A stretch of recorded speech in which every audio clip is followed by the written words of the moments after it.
Estamos iniciando o nosso programa O que diz Kardec.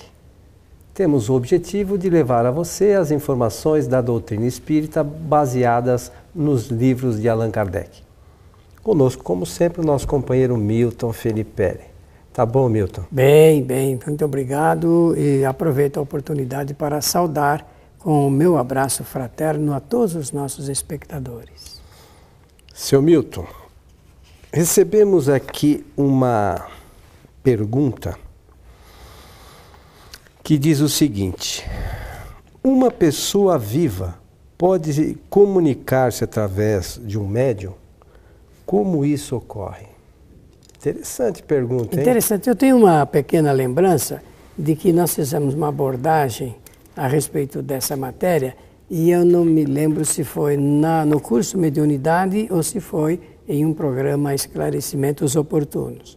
Mas não importa.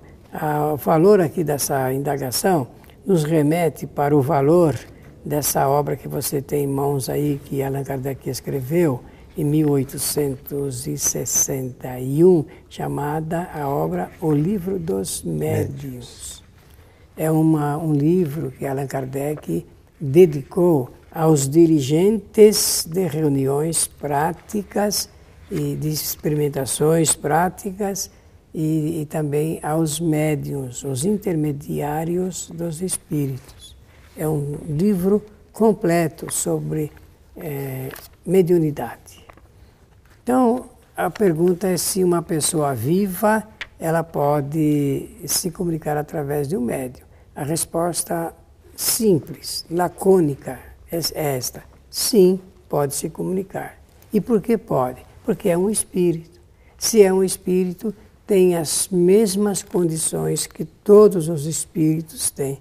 A diferença é que está encarnado ainda, mas se afastando do corpo físico, por momentos, digamos, especiais, pode se comunicar, pode entrar no regime de aproximação, sintonia, envolvimento e manifestação.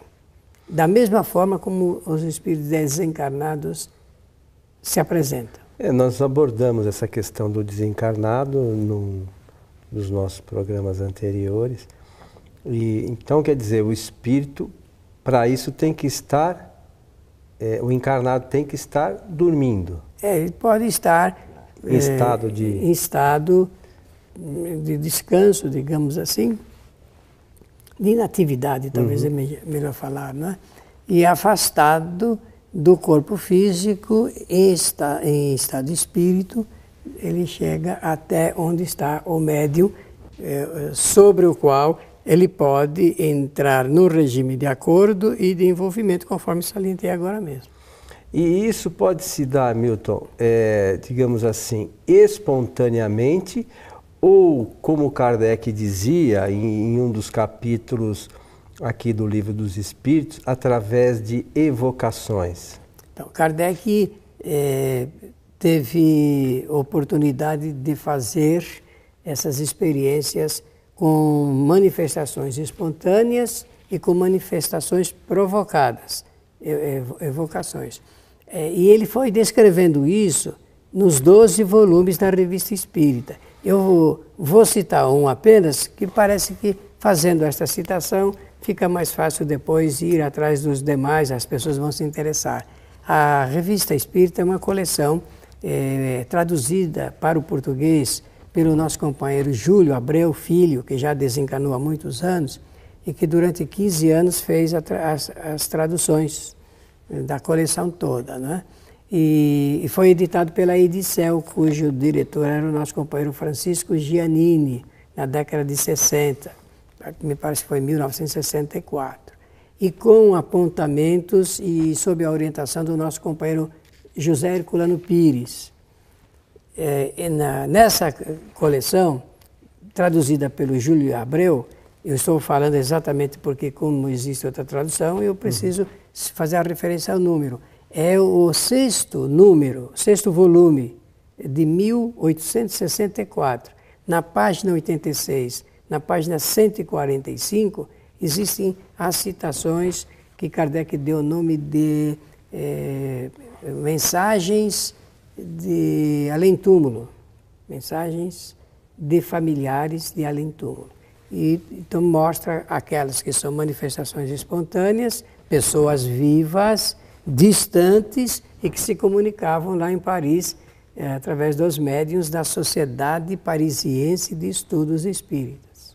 Interessante, né, Milton? E tem aqueles que, como nominalmente Kardec chamava, nas reuniões, o espírito se comunicava e aí entrava no regime de diálogo, informação, esclarecimento. Eu penso até que a gente pode chamar de depoimentos preciosos para a comprovação da imortalidade e da comunicabilidade. Pensando nisso, é bastante interessante de nós visualizarmos essa possibilidade de comunicação através da evocação, né, Milton? Que Kardec usou ao longo dos 12 volumes da Revista Espírita. Por vezes... E ele recomenda, inclusive. E eu não sei se a nossa casa faz esse tipo de atendimento. Para nós serve, às vezes, para auxiliar espírito, mas também de comprovação, né, de algumas coisas. É evidente que o espírito que se comunica, não necessariamente, às vezes, é aquele que a gente evocou. Mas a gente tem que tomar o cuidado para que esse tipo de... A hora que o espírito se manifeste, para a gente não se perder também nisso. Também né? tem disso, né? Mas com um pouco de experiência, cuidado e responsabilidade, se pode chegar até um ponto desejável de constatação. Eu mesmo tive um caso, não vou relatar aqui, mas de constatação, posteriormente, a comunicação espontânea de um espírito. Não era uma reunião onde se evocava espíritos, mas eles se manifestavam e em uma ocasião um se manifestou. Número 1, ele se encontrava vivo e estava em um determinado local. No dia seguinte, nós pudemos constatar a presença dele no lugar de tratamento. E ele realmente estava naquele local. Naquele local.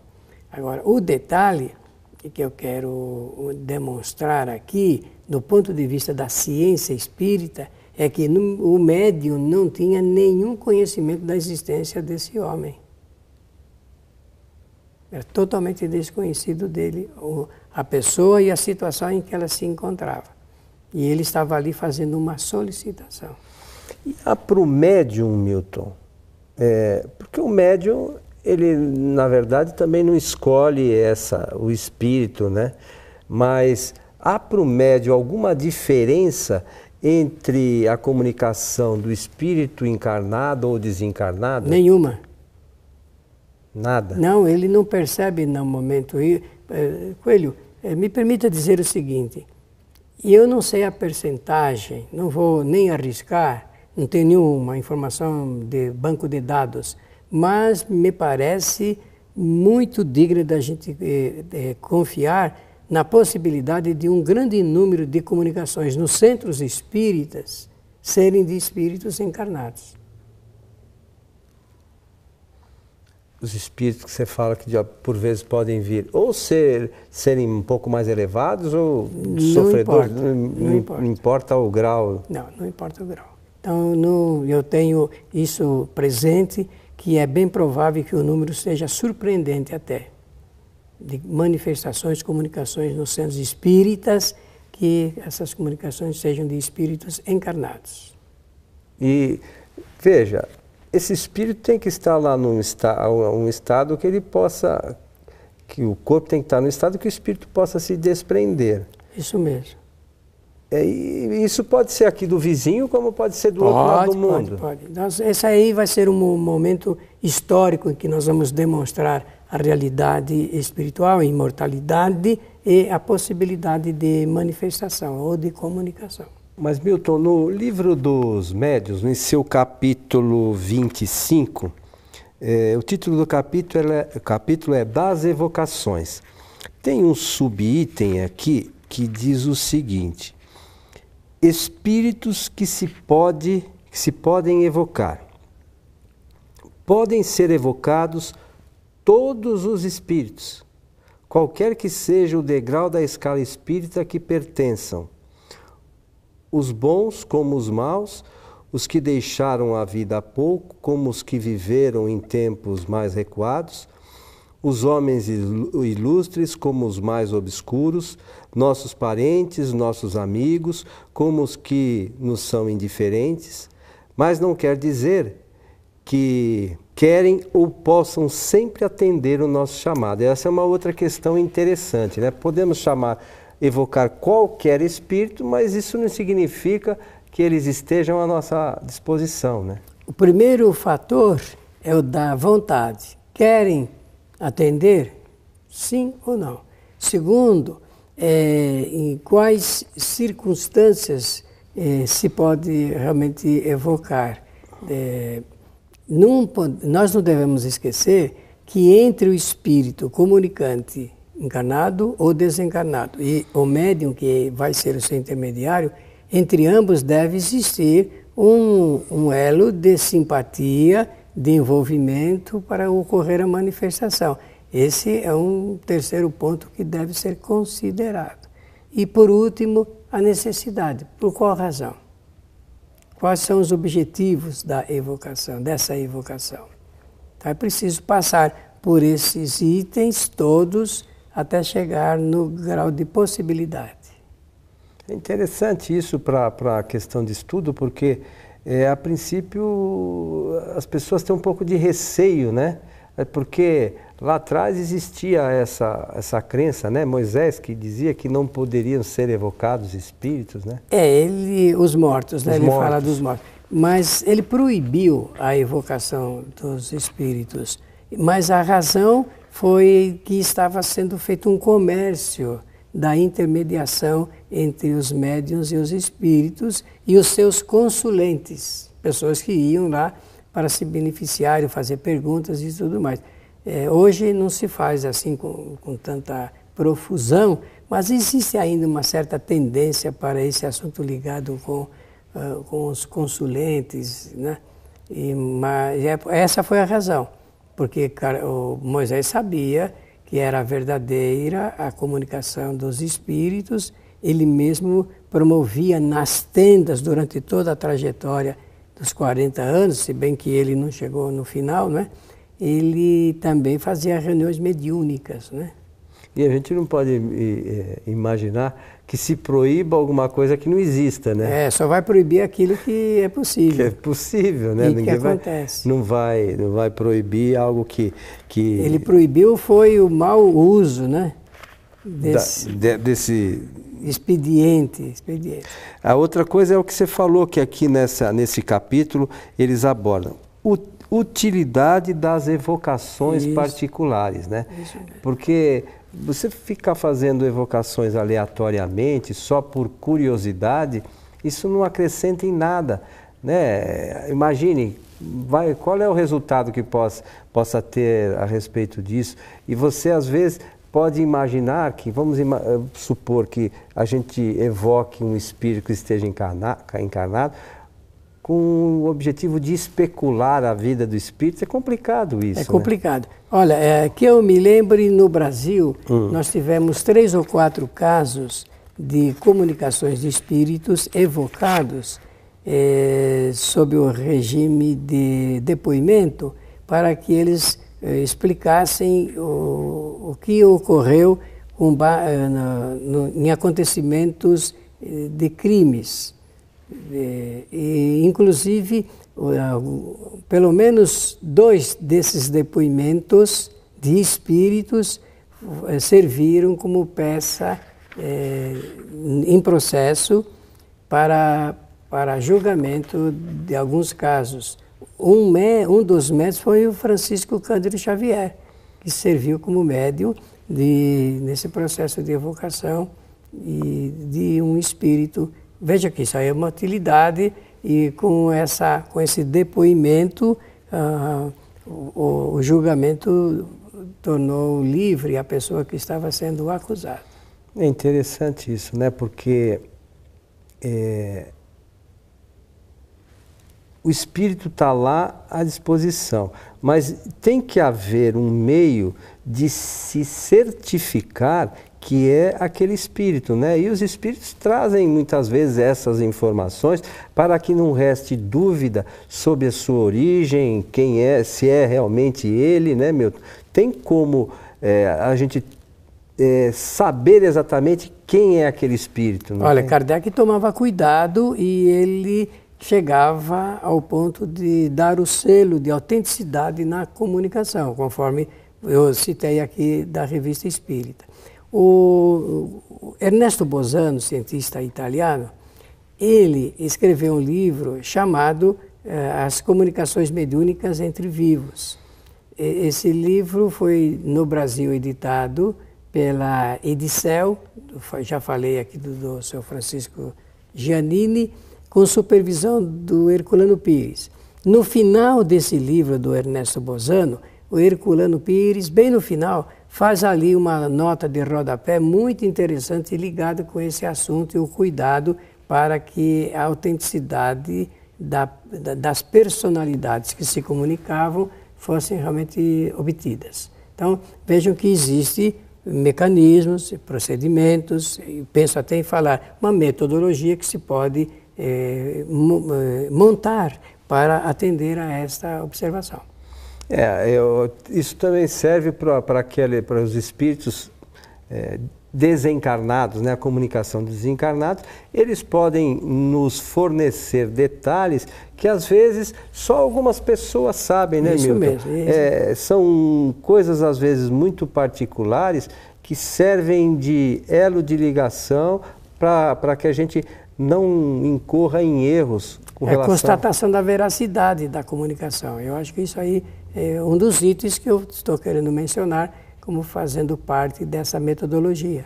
E Kardec sempre tomava esse cuidado, muito, né? muito cuidado. E é importante para nós, quando se eventualmente formos fazer isso em nossas atividades mediúnicas, não nos deixarmos levar, às vezes, por informações ou por palavras bonitas e tal. Temos que tomar cuidado, tentar buscar o meio que Kardec se utilizou, que são as informações científicas, ver se aquilo é possível, se não é possível, buscar a informação às vezes com outros espíritos, né? Outros grupos talvez, para que a gente não incorra em erro, né? Claro, para confirmar a necessidade e a possibilidade, eu quero lembrar o seguinte: no Brasil, em especial, porque eu não conheço essa prática em outros países, no Brasil existe essa prática da reunião chamada de desobsessão. O que vem a ser uma reunião de desobsessão? Uma reunião apropriada terapeuticamente para conversar com os espíritos obsessores. E essa reunião começa com evocação. O processo dela é uma evocação.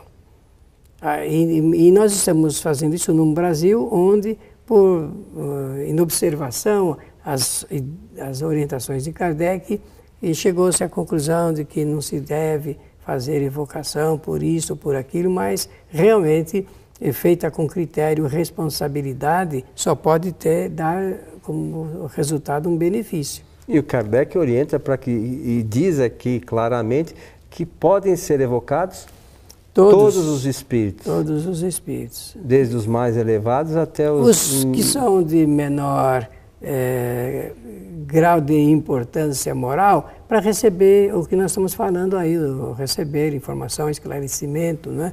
E aqueles maiores para nos trazer as suas dissertações. Então, mas você sabe que eu lendo a Revista Espírita dias atrás, Kardec fez um comentário interessante, que às vezes esses espíritos sem esclarecimentos também nos trazem informações, até pelas suas necessidades, importante para a ilustração. Tinha um espírito que, se não me engano, chama-se Baltazar o Gastrônomo, se for procurar lá na Revista Espírita, e ele fala das necessidades. É um espírito de um grau evolutivo não mediano, né?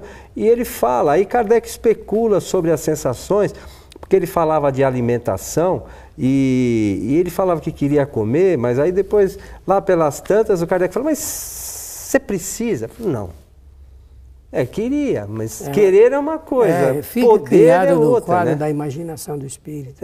O espírito imaginava realmente que era um espírito gostava da boa comida. E por esse fato criava essa necessidade falsa de alimentação. Precisamos estudar um pouquinho mais a doutrina. A nossa doutrina ela é muito esclarecedora. Nós precisamos ler mais os livros de Allan Kardec, que são orientadores da própria doutrina. Meu amigo Milton, estamos chegando ao final de mais um programa O que diz Kardec. O que diz Kardec. E Kardec diz isso e nós aqui dizemos a você que receba o nosso abraço fraternal. Nós esperamos que vocês que estiveram conosco possam aproveitar as informações que nós trazemos e buscar fontes de outras informações que possam enriquecer o conhecimento espírita de todos. A você, o nosso abraço e até breve.